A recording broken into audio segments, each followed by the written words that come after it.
George Taylor. Astronaut George Taylor left Earth in 1972 aboard the spaceship Icarus. Due to the effects of near light-speed travel, only 18 months passed for Taylor and his crew, while approximately 2006 years elapsed on Earth. When their ship crashed on what appeared to be an alien planet, Taylor had no way to return home. The shocking twist revealed the planet was Earth all along, transformed beyond recognition. Taylor discovered the ruins of the Statue of Liberty half buried in sand, proving he had traveled approximately 2006 years into his own future. Without any functioning spacecraft or time travel technology, Taylor was permanently stranded in this apocalyptic future. The knowledge that he was home but could never truly return to the world he knew drove Taylor to despair. In Beneath the Planet of the Apes, Taylor's fate was sealed when his dying hand triggered the Alpha Omega device, destroying the entire planet. The complete destruction of Earth meant there was literally nothing left to return to, eliminating any hope of rescue or escape. His journey from 1972 became a one-way trip with no possibility of return, making him one of cinema's most tragic time travelers. Taylor's story serves as a cautionary tale about the irreversible nature of time travel at near light speeds. His final act of destroying the world ensured no one else would suffer his fate of being trapped in a nightmarish future. Kyle Reese. Kyle Reese volunteered to travel back from the year 2029 to 1984 in the original Terminator film. Sent by John Connor to protect Sarah Connor from a cyborg assassin, Reese knew the mission was one way from the start.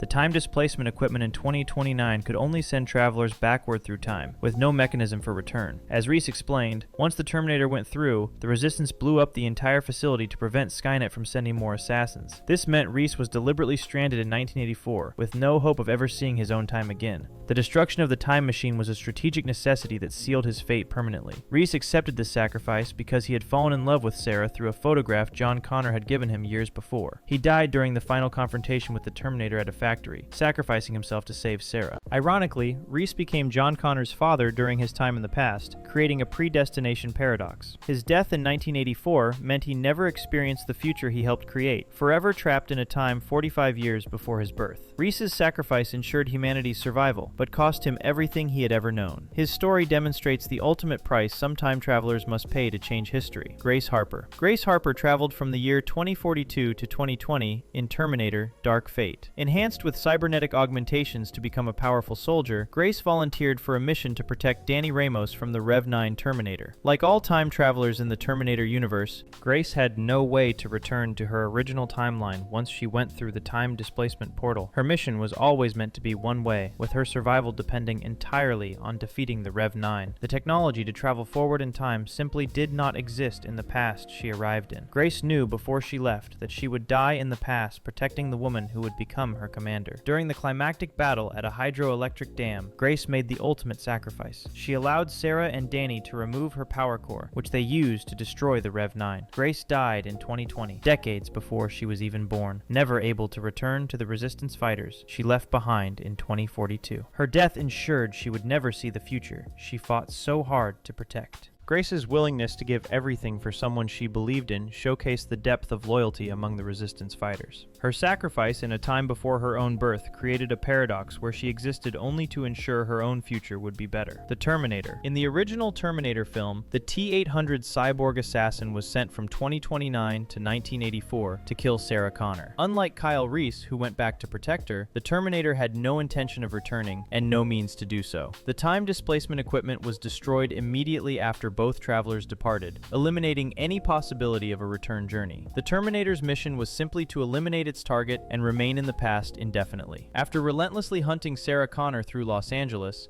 the cyborg was finally destroyed in a hydraulic press at an automated factory. Its remnants remained in 1984, where they were later recovered by Cyberdyne Systems. The Terminator never returned to 2029 because it ceased to exist in the past. Ironically, its destroyed parts in 1984 became the foundation for Skynet's creation, ensuring the very future it came from. The machine's one-way journey created the paradox that brought it into existence. This causal loop meant the Terminator could never return, because it had to be destroyed to create its own origin. The assassination attempt failed, but the Terminator's presence in the past guaranteed Skynet's eventual rise. Its inability to return home was built into the very fabric of the timeline it helped create. Colonel Mary Randall. Colonel Mary Randall led a team of human resistance fighters back to 1984 in the comic series The Terminator: Tempest. Her mission was to eliminate key Cyberdyne Systems personnel and prevent Skynet's creation at its source. Unlike other time travelers in the franchise, Randall's team consisted of multiple soldiers, all knowing their journey was permanent. The time displacement facility they used was destroyed immediately after their departure, cutting off any chance of return. Randall and her team spent months in the past trying to alter history, hunted by Terminators sent to stop them. They lived as fugitives in a time period they could never truly belong to, always looking over their shoulders for metallic assassins. Most of her squad was killed by the machines sent specifically to counter her temporal incursion. Those who survived remained trapped in 1984, living out their days decades before their actual births, forever separated from the war-torn future they left behind. The survivors had to build entirely new identities in a world that would never understand where they came from. Randall's mission showed that even with advanced knowledge, changing the timeline came at an enormous personal cost. The soldiers who volunteered knew they were saying goodbye to everyone and everything they had ever known. Their sacrifice demonstrated that preventing Judgment Day required warriors willing to become permanent exiles in time. James Cole. In 12 Monkeys, James Cole was sent from the year 2027 back to 1996 to gather information about a plague that wiped out most of humanity. Cole made multiple trips through time, each journey damaging his mind and body further. During his final trip to 1996, Cole was shot and killed at an airport while trying to stop the plague's release. He died in the past, decades before he was born, never able to return to 2027. Cole's death in 1996 was actually a childhood memory of his younger self, creating a loop where he witnessed his own death as a boy. The haunting image of a man being shot had traumatized young Cole, without him knowing it was his future self. The future Cole who was sent back ceased to exist in his own timeline. His mission ended in the past, his body remaining in 1996 forever. The Resistance lost their operative permanently, with Cole trapped in history at the moment of his death. Despite his sacrifice, Cole failed to prevent the plague, as it was released exactly as history recorded. His tragic fate showed that some events in time cannot be changed, only witnessed. Cole's inability to return became permanent not just because the mission trapped him, but because death itself made return impossible. By the way, if you're into this kind of content, I create videos like this all the time. A subscription would really help me out. Hector. In Time Crimes, Hector became trapped in a causality loop involving time travel. After being stabbed, Hector fled to a nearby laboratory where a scientist convinced him to hide in an experimental time machine. The machine sent Hector 1 hour into the past. In attempting to prevent the events that led to his injury, Hector became the masked figure who had attacked his earlier self. Each action Hector took to change events only ensured they happened exactly as he remembered. The loop was inescapable, because his attempts to fix things were what caused them in the first place. By the film's end, Hector had created an endless cycle where multiple versions of himself existed simultaneously. The original Hector who entered the time machine ceased to exist as a linear individual. He became trapped in a repeating loop, unable to escape the cycle or return to his normal timeline. The Hector who emerged from the machine was fundamentally different from the one who entered, forever separated from his previous life. Every version of Hector was doomed to repeat the same hour over and over, with no escape from the sequence of events. The film's disturbing conclusion showed that Hector's wife became the ultimate victim of his temporal manipulation. His inability to return to a normal life stemmed from his own actions, creating an unbreakable chain of causality. H.G. Wells. In Time After Time, H.G. Wells pursued Jack the Ripper through time, from Victorian England to 1979 San Francisco. Using Wells's own time machine invention, both men traveled to the future.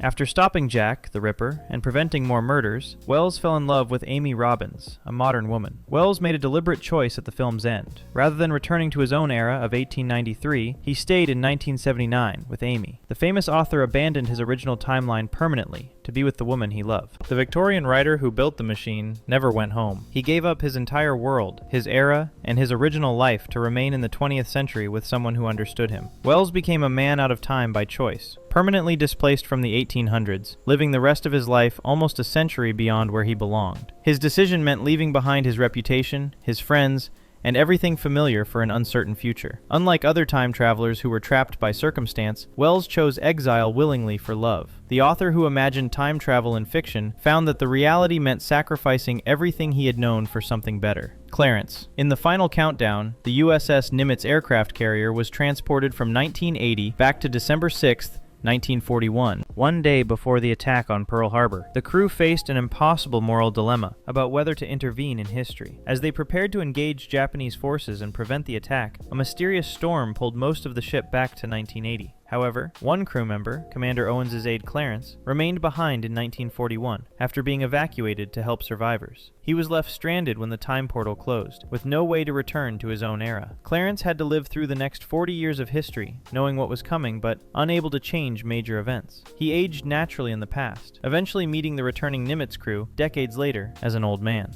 The time traveler who went back never returned to 1980 in his original form. Instead, he lived a full life in the past, becoming a man who had experienced World War II firsthand, despite being born decades later. His story showed that sometimes time travelers are stranded, not by death, but by the closing of temporal doorways. The Ancient Traveler. In the Time Machine, 2002 version, Alexander Hartigan traveled 800,000 years into the future, seeking to change the past. After his fiancée Emma was killed in 1903 New York, Hartigan built a time machine, hoping to save her. He discovered that every attempt to prevent her death resulted in her dying through different circumstances, revealing that some events are fixed in time. Realizing he couldn't change the past, Hartigan traveled far into the future, eventually arriving in the year 2701. There, he found humanity divided into the peaceful Eloi and the monstrous Morlocks. After helping the Eloi fight the Morlocks and rescuing a woman named Mara, Hartigan deliberately destroyed his time machine. This act stranded him permanently in the distant future, with no possibility of return. He chose to stay with Mara and help rebuild their society, rather than return to a past he could never truly change. Hartigan's housekeeper later received a note explaining he had found a new life in a different time, accepting he would never return to his own era. His decision to destroy the machine showed that sometimes, moving forward is the only way to escape the pain of the past.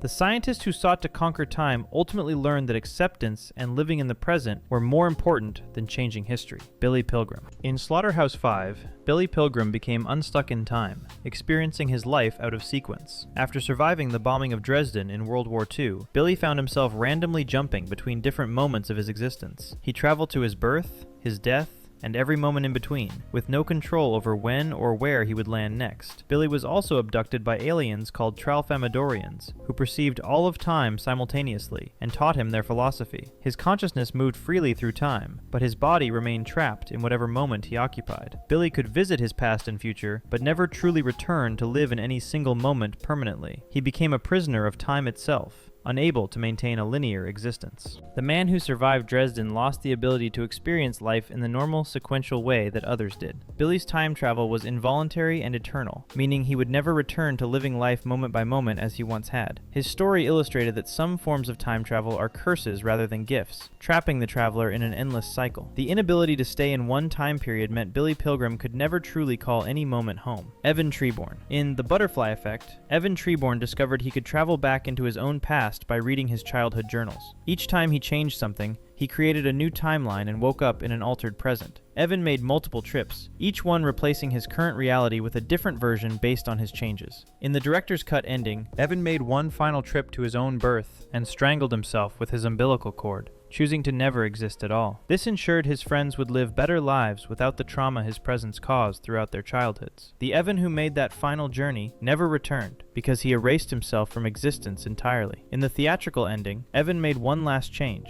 and woke up in a timeline where he avoided meeting his childhood friends, effectively becoming a stranger to everyone who once knew him. Either way, the original Evan Treborn ceased to exist, replaced by different versions, or by nothing at all. Every timeline he visited replaced the previous one, and his final journey ensured he could never return to any version of the life he once knew. His realization that he was the source of everyone's pain led to the ultimate sacrifice of his own existence. Evan's story demonstrated that some time travelers discover the only way to fix the past is to remove themselves from it completely. If this was interesting to you, consider subscribing so you never miss an upload. Thanks for watching.